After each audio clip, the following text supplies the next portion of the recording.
और वो पीपल के पेड़ के पास जाते हैं तो देखते ही एकदम से बोलना शुरू कर देते हैं, तू क्यों छोड़ के गया। तो उसके पापा एकदम से रोते रोते नीचे देखने लगते हैं। अमन की जो आत्मा होती है पूरा लंबा हाथ निकालती है, जितना लंबा हो सकता है, और उसके पापा के पैर में से मांस फाड़ लेती है।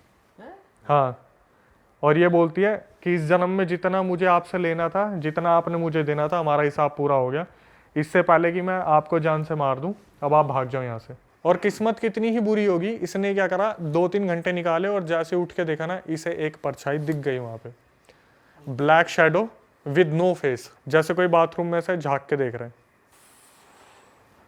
हाँ जी दोस्तों, स्वागत है आपका एक और मज़ेदार हॉरर एपिसोड में। आप इतना तगड़ा रिस्पांस देते हो हमारे हॉरर पॉडकास्ट पे कि हम भी मजबूर हो जाते हैं कि भाई आपके लिए कुछ बढ़िया बढ़िया लाते रहें। हमारा काम है आपको अच्छे कंटेंट से सर्व करना, मज़ेदार कंटेंट आपको परोस के देना कि आपको मज़ा आता रहे। तो फिर से हमने आपकी भरपूर डिमांड पे बुला लिया है अक्षय भाई को, और आज अक्षय भाई कुछ और डरा देने वाली स्टोरीज लेकर आए हैं।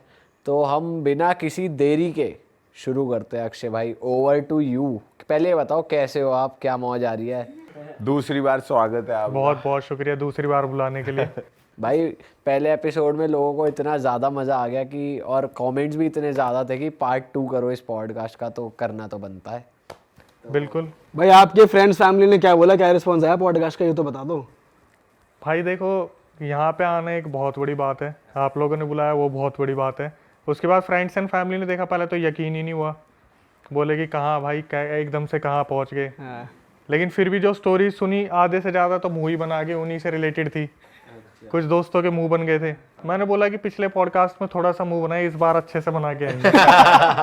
सारे पत्ते खोल दो। पर मजा आया था भाई पिछले वाले में जो आपके साथ किया था। इस बार कुछ और तगड़ा कर दो। बिल्कुल, इस बार और मजा दिला दो हमें। इस बार भर भर के हमारे शुरू पास कहानी करते हैं आपकी वही पंजाब वाली स्टोरी जो आप बता रहे थे वहां से। भाई ये मेरे पास अभी कुछ टाइम पहले एक इंसिडेंट आया है, और लड़के ने साफ साफ मना कर दिया कि भाई हो सके तो प्लीज़ मेरा नाम मत लेना। लेकिन पंजाब के फिरोजपुर का इंसिडेंट है, और उन्होंने बताया कि 30 साल पहले इंसिडेंट हुआ था। तो वहाँ पर एक लड़का था जिसका नाम था अमन, 19-20 साल का था, कॉलेज गोइंग स्टूडेंट था।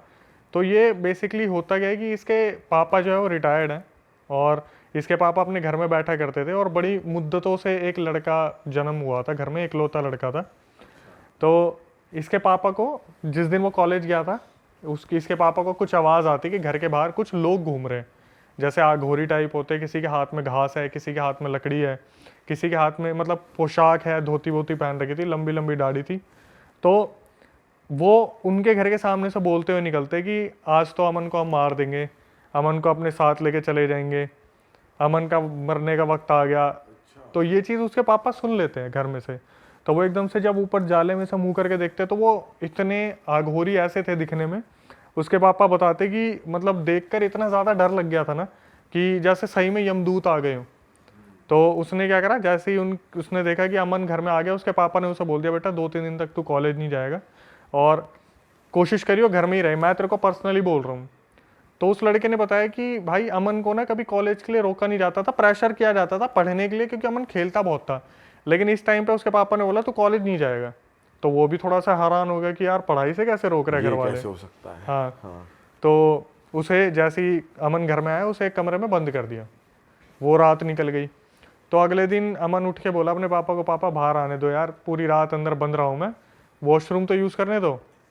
तो जैसे ही अमन वॉशरूम यूज़ करने गया, फिर उसके पापा को फिर वही आवाज़ आती है घर के बाहर कि अमन का अंतिम वक्त आ गया, अब अमन को हम लेके जा रहे हैं।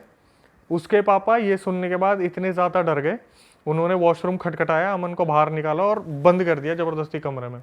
तो उनको इस बार सिर्फ आवाज़ आई थी या वो दिखे भी थे दोबारा? इस बार वो देखने की हालत में नहीं थे। उन्होंने बोलते ना कि अगर मेरा बच्चा बहुत ज़्यादा, मैं उसके लगाव में हूँ, कोई मेरे को ये भी बोल देगा तेरे बच्चे को मार दूंगा, तो ये नहीं कि मैं उससे भिड़ूंगा, पहले अपने बच्चे को छुपाऊंगा।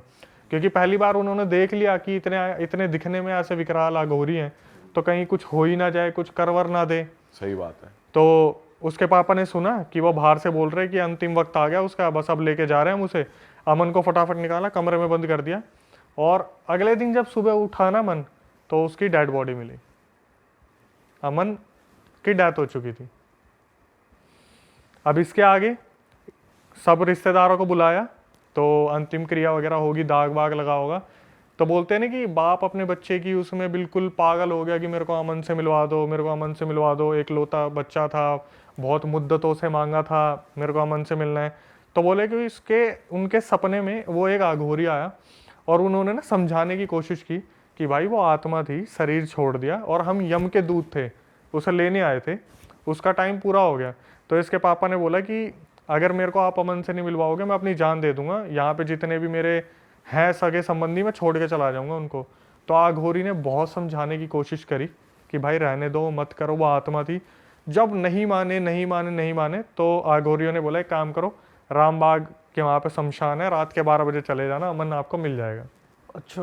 हाँ, अब इसके पापा अच्छा, वो एक बात बताओ, जब रात में कमरे में बंद करा उसको, तो उसको देखा नहीं ना, उसको चेक करा रात को, बस सुबह सुबह गेट खोला वो मरा हुआ पाया, बस ऐसा हुआ? डेथ। वो रात को अगर मिले भी होंगे, खाना वाना भी दिया होगा, तो रात को उसे इस तरीके से रखा था कि जैसे होता है ना बाहर पहरा दे रहे हैं हम, तो कि कोई नहीं आएगा, अमन अंदर सो रहा है। और जब सुबह देखा तो भाई डेथ का रीजन भी नहीं मालूम पड़ा क्या था? Heart fail. अच्छा। हार्ट फेल था लड़के का। तो मतलब उसने कोई इंस्टेंटली या तो कुछ ऐसा देखा है जिससे एकदम से हार्ट फेल हो गया।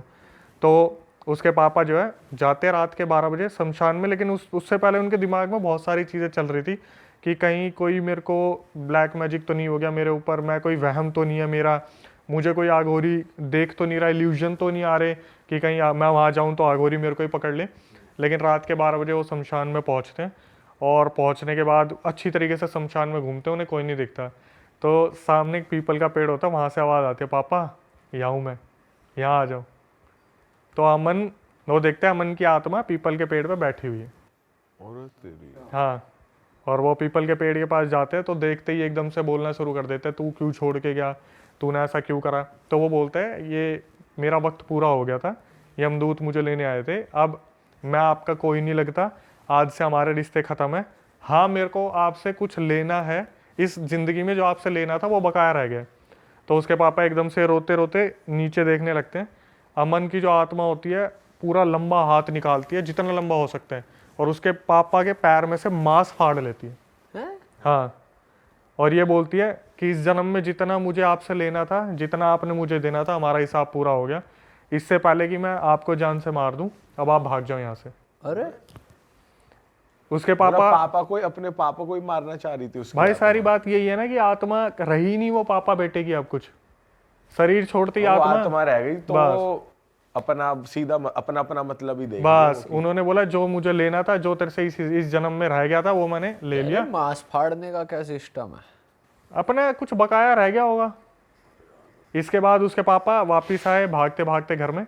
उन्होंने पूरे गांव को ये चीज़ फैल गई थी कि उधर उनके साथ ऐसा हुआ है। और मज़े की चीज़ जो थी, आज तक उसके पापा के पैर में वो जख्म है जो भरा नहीं है, बहुत जगह ट्रीटमेंट करा लिया। और ये सबूत है बिल्कुल इस चीज का। बिल्कुल। तो आपको जो स्टोरी भेजी हाँ, वो किसने, इन्हीं के किसी रिलेटिव ने भेजी? उसी गांव के लड़के ने भेजी है और ये बोला है कि भाई आप प्लीज़ नाम मत लेना मेरा, हाँ। मैं आपको पर्सनली बता दूंगा, मेरे पास तो रिकॉर्डिंग भी है। ओ, जिसने भेजी, हाँ मैं रिकॉर्डिंग के बिना काम ही नहीं करता भाई। यार ये तो अलग ही सीन था यार, लेकिन यार कि भाई मांस ही निकाल लिया पैर का सीधा। उसके बाद कभी सपने में कुछ नहीं आया फादर के, और कभी कुछ आगे कुछ नहीं हुआ? अभी मेरी जितनी बात हुई थी ना, देखो मैं सच बताऊं तो क्या होता है ना भाई, जब हमारे पास ऐसी रिकॉर्डिंग आती है ना, तो ऐसी एक तो आती नहीं, बहुत सारी आती है। हम वेरिफिकेशन के लिए ना उतना टच करते हैं जितना लिमिटेड हो।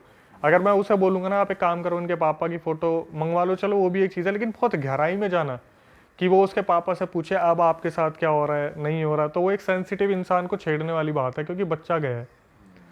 फिर भी उन्होंने इस तरीके से बोला था, मैंने बोला अभी ऐसा कुछ है, तो बोले कि भाई इस बात को 30-40 साल हो गए। उनके दादा परदादा उन्हें ये चीज़ बताते कि गांव में इस इंसान के साथ ये हुआ था, और जब घूमता दिखता ना तो बता देते थे कि ये रहा, देख इसका पैर अभी भी ऐसा का ऐसा ही है। अच्छा, हाँ, तो वो अकेले ही रहते हैं, कोई और नहीं रहता उनके साथ? उनकी वाइफ है और वो है, बस बच्चा जाली है। तो यार ये तो कुछ अलग ही सीन हुआ है अंकल के साथ। अब इसमें कभी भी हमारे पास रिकॉर्डिंग आती है तो हम कोशिश करते हैं कि कैसे ना कैसे बात हो, लेकिन आधे से ज़्यादा बंदे यही बोल देते हैं कि भाई आप ये एक्चुअली स्टोरी जो मेरे पास आती है ना, मैं अपने जितने भी देखने वाले उन्हें बोल देता हूँ, देखो यार कोई लॉजिकल हो ना तो भेजना, कुछ भी ऐसा नहीं कि जो मन में आया, क्योंकि आधे से ज़्यादा स्लीप पैरालिसिस की जो कहानी आती है ना, उनका कोई लॉजिक नहीं होता।